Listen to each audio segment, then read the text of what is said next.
Good day, everyone. It's Mark Joseph here from Mindful Revolution, and welcome to the session called Are You Okay? Are you okay? And that's the question today, I guess. Are we okay? Are you okay?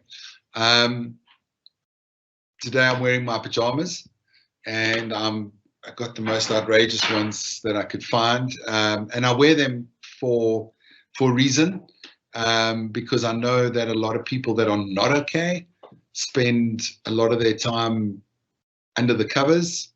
They've booked off work, they're suffering from burnout, they maybe have depression, which means that they can't work anymore.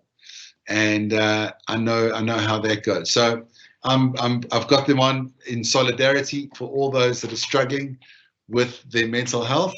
So I support you, I hear you, and me too that's not very good English, I too am a mental health sufferer. Anyway, we'll get into the practice now. How about we just do a settling breath where we can arrive into this moment, and if we're having a mental health crisis, let's just put that on hold. It's definitely a lot of black clouds, whatever's going on for you. Let's take a moment where we can, the eye of the storm. It's just that beautiful little patch in the storm that's calm, where it's shining, the sun is shining, and there's blue sky. Hopefully we can create a space like that now. Breathe with me. Inhale through the nose. And then slowly exhaling it with control out the nostrils. It's great. Again, breathing in. And then slowly letting go out the nostrils. And just breathing in a moment of calm, a moment of clarity. Let's breathe in again. Then opening the mouth and slowly releasing it out with control.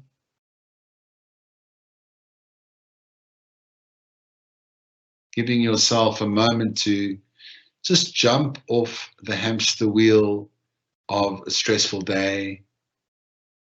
Feeling yourself grounded, your 2 feet firmly on the ground.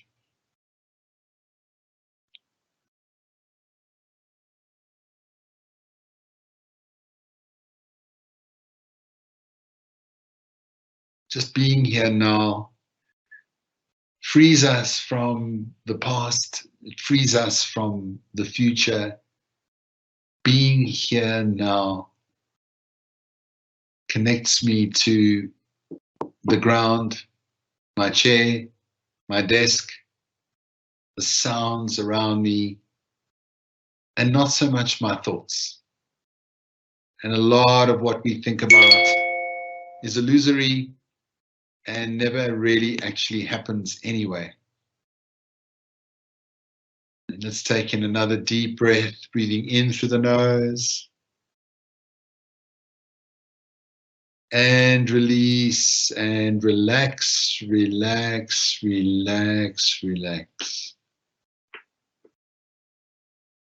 Here we go, blinking our eyes open. I'd love to check in with you today, friends. How are you today? 1 out of 10. 1 being I'm really low, and 10 being I'm really high.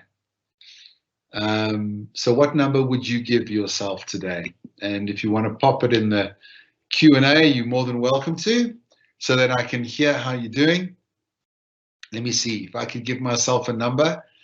I'd be about a 7 today. Last week, I was pretty low. I was kind of like a 4, a 5. This week, starting to feel a lot better. But tomorrow I might be down again. Who knows? Depending on what's happening in my life, depending on how I'm feeling, my health, what's going on in my family. And because I'm a person prone to anxiety, that number could change very quickly, very, very quickly. And the question is again, are you okay? Are you okay? this asks the question, do you think that a simple conversation can change a person's life?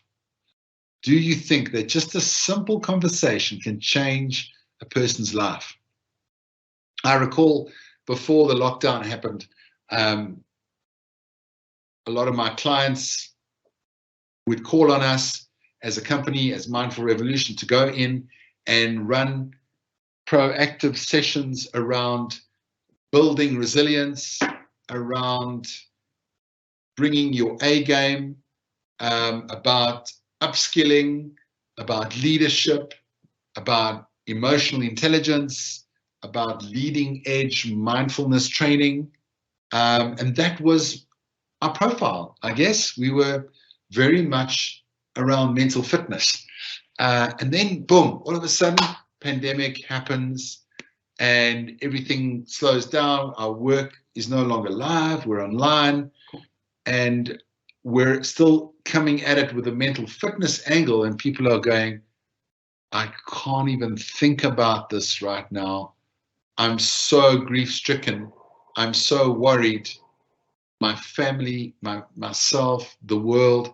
At the moment, I'm just trying to put one foot in front of the other. And that was kind of the feeling that we were getting. And it wasn't that we were or we are at home working. It was that we're at home working during a crisis. And there were so many people without work that didn't have a voice. And it was a time of suffering for many. And even the way that we connect now, the meetings, the session, I don't look into your eyes. I don't see your beautiful faces. I talk to myself. It's like a big black hole. And it's kind of, in a way, not the same. It's totally not the same as having those live sessions and feeling connected with you and you feeling connected with me. And a recent survey found that more than 40% of people reported feeling physically and emotionally isolated. And I guess this is also because of the online story. And I know a lot of us are back at work. So I guess, how can companies connect more effectively with employees and each other and help them feel like they belong in a community, in a workplace community? So the survey points to a simple solution: establish more opportunities for colleagues to check in with one another, okay? To check in.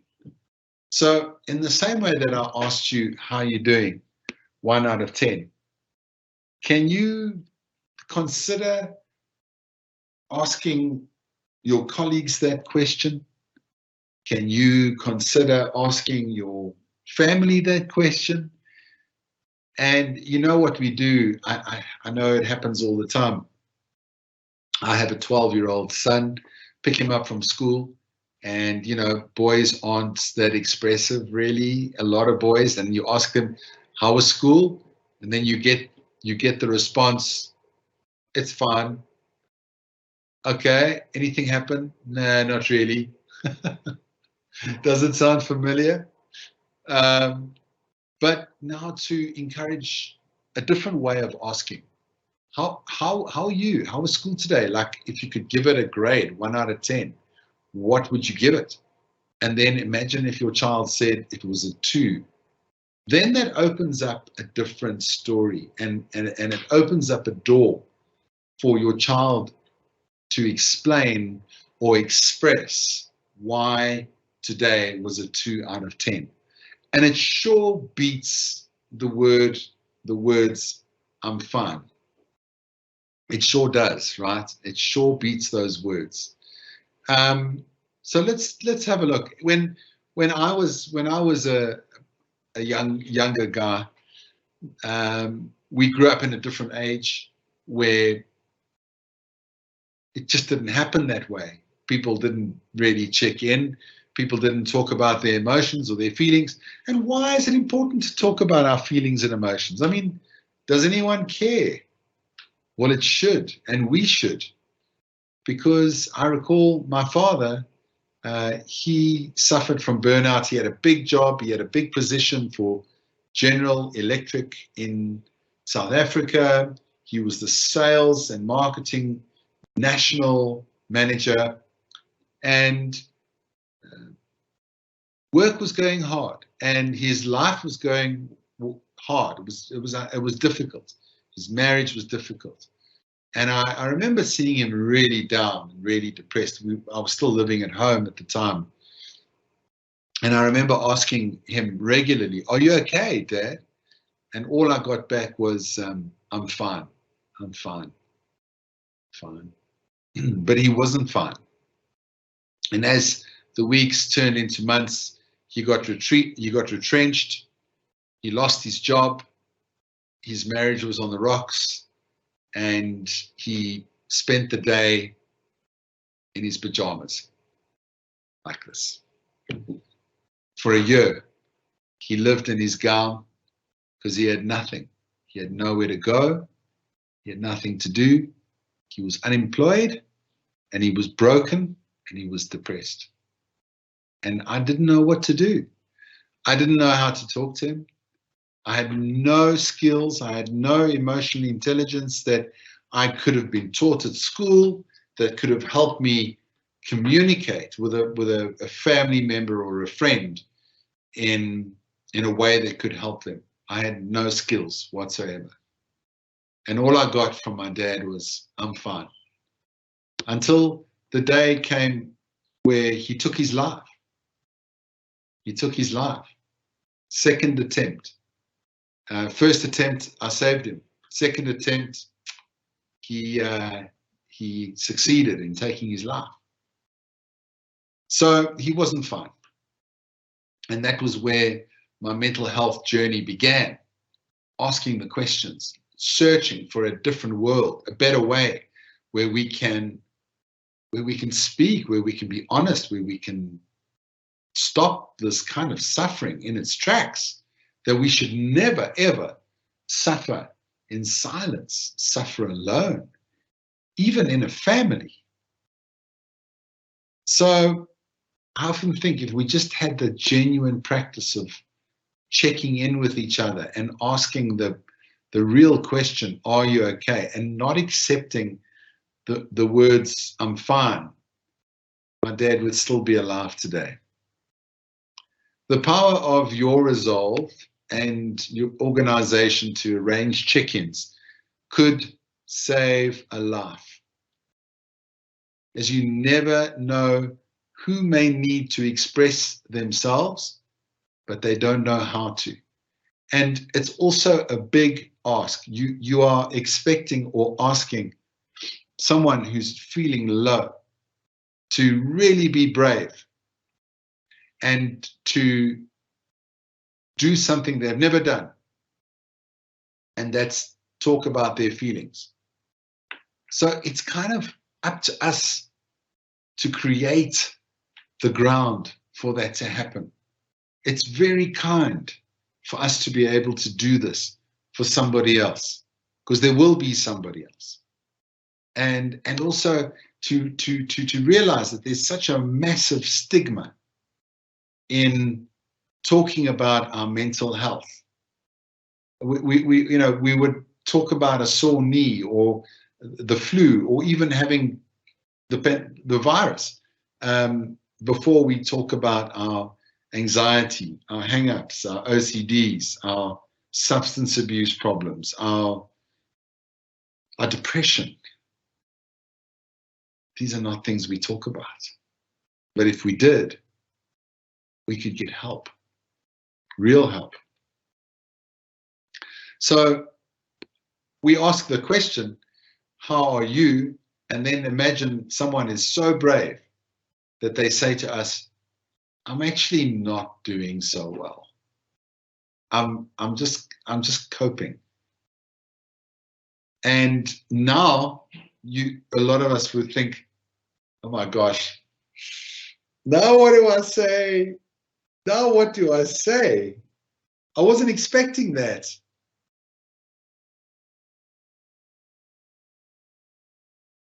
That's interesting. So we need to be brave enough to ask the question and then to even think, well, what can I do from that point if they say they're not okay? So for me, after my father's death, I used to suffer from panic attacks. And I would have sometimes 10 panic attacks in a day. In a day, maybe 15. And while I was having those panic attacks, I'd say to myself, you really are crazy. You really are mad. But I changed my attitude towards panic and I made it become less scary for myself.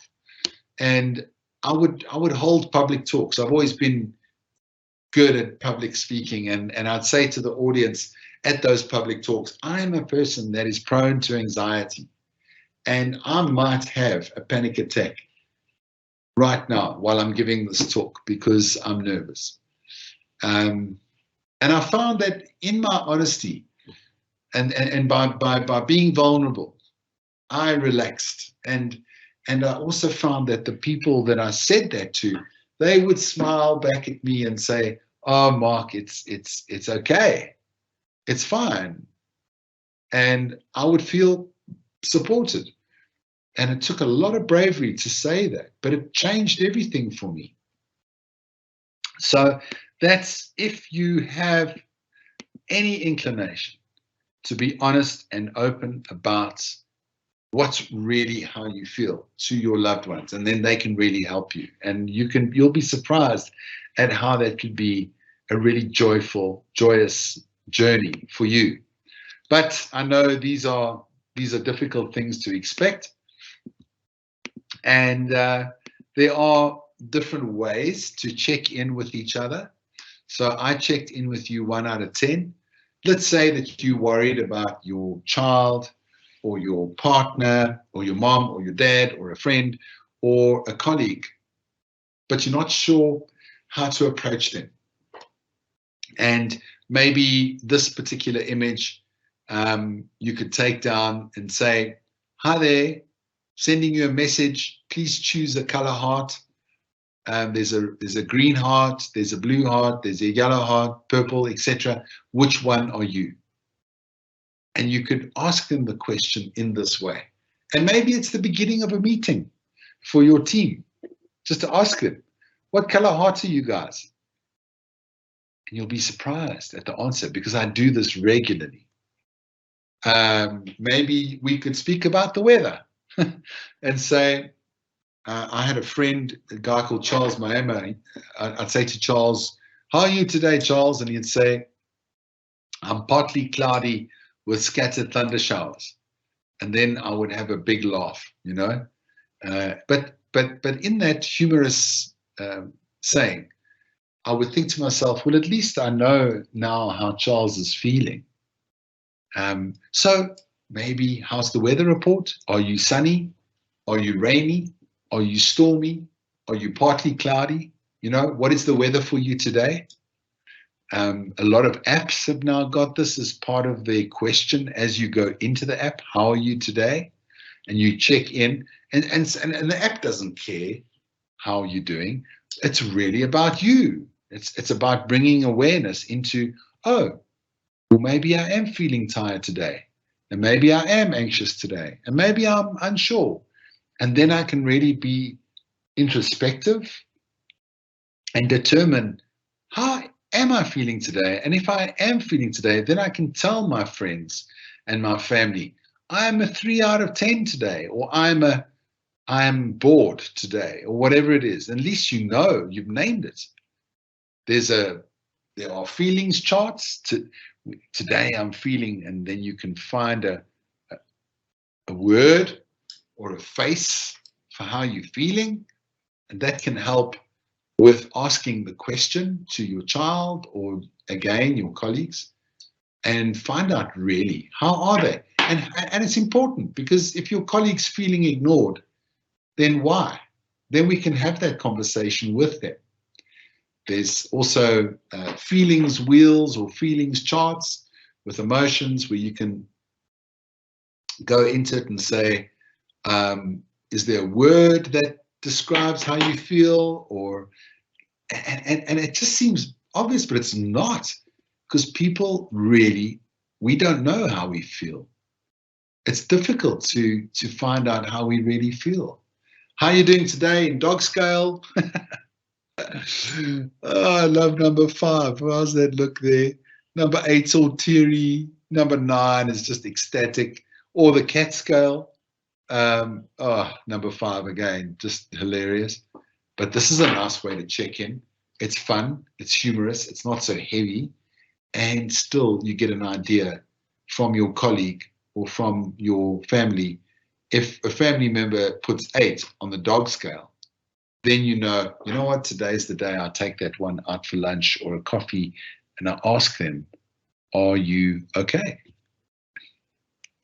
So finding a creative way to connect with others and finding out if they're okay is that important. As I said, it can save a life. Okay, it can save a life. And let's go back to what happens then when they say that they're not okay. What happens then? And I recall running this exercise for a large organization, for a big team in the room. And the team leader had no idea how her employees were feeling. And we did this survey, and it was anonymous, and 80% of them were burnt out. And she didn't know. Then she said to her employees, I'm sorry, guys, let's take tomorrow off. We come back the day after, and then we really need to address this situation, because I didn't realize how bad it was. So it's just that important. So here are some ways then, if someone says, I'm not okay, you ask them how they are, they say, I'm not doing great. Number 1, ask. Okay, ask. Be relaxed and friendly and concerned in your approach, and help them by opening or asking questions like, how are you doing? Which, I don't know, not the greatest for me. Or what's been happening? Or you seem less chatty than usual. Would you like to talk about it? Maybe that's a lot better. And if they don't want to talk, even after you've said maybe, how are you, 1 out of 10, or the weather, or dog scale, if they don't answer, then don't criticize them. But tell them you're concerned, you've seen some changes in their behavior, and you care about them. Avoid a confrontation. Just say, please call me if you ever want to chat, or is there someone else you want to talk to? So number 1 is ask. Number 2, listen. We have 2 ears and 1 mouth. Listen in an open-hearted, non-reactive, and non-judgmental way. Take what they say seriously. Don't interrupt or rush the conversation. Don't judge them. If they need time to think, sit patiently with the silence and encourage them to explain, how are you feeling about that? How long have you felt this way? Show that you've listened by repeating back what you've heard in your own words. And then number 3, encourage action. Like say, okay, maybe should we do a mindfulness practice, or maybe visit a therapist, or reach out to an EAP provider, but try not to fix their problem. Just, here is just an encouragement to action. You could ask, what have you done in the past for this similar situation? Or how would you like me to support you? Or what's something you can do for yourself right now? Etc., etc. And then finally, number 4, check in with them. Pop a reminder in your diary to call them every couple of weeks. If they're really struggling, follow up with them sooner. You could say, I've been thinking of you and wanted to know how you're doing since the last time we chatted, and so on and so on. Check in with them in a regular way. So let's just remember, people will be reluctant to say how they feel, and it's easy to talk about having the flu or a stiff back than our mental health. But let's change that paradigm. We are in a mindful revolution. So let's take another moment to breathe. Taking a lovely deep inhalation, breathing in through the nose.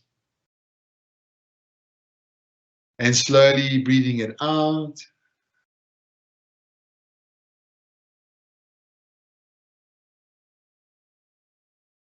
check in with yourself. How are you feeling right now?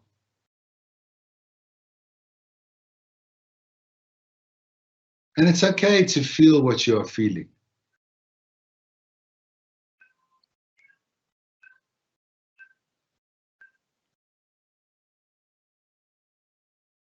Whatever feeling you are feeling, acknowledge it. I'm feeling happy, I'm feeling sad, I'm feeling anxious, I'm feeling overwhelmed, I feel depressed, I feel tired. Whatever it is you're feeling, let's make it clear, name it.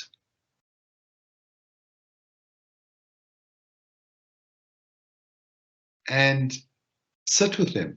Hello, my little sadness. Hello, my little loneliness. How are you today?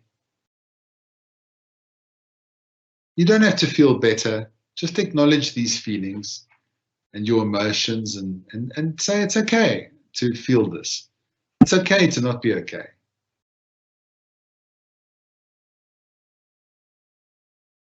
These feelings are a lot like clouds. They come and go, understanding that they're very impermanent and they change. And that your awareness is like the sun shining in the sky. Your mind is clear and vast and bright, like a blue sky. And sometimes the clouds come by and they block the sun. And sometimes the storms can happen, and sometimes the clouds are small and they're fluffy white, but they always come and go, just like your feelings and your emotions. But your awareness continues to shine, watching the clouds, but not identifying with them.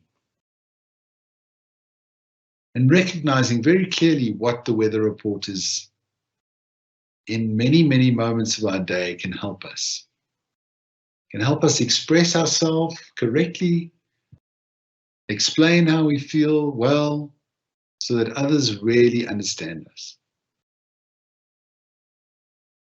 Let's take in another deep breath, a calming breath in, and then slowly release.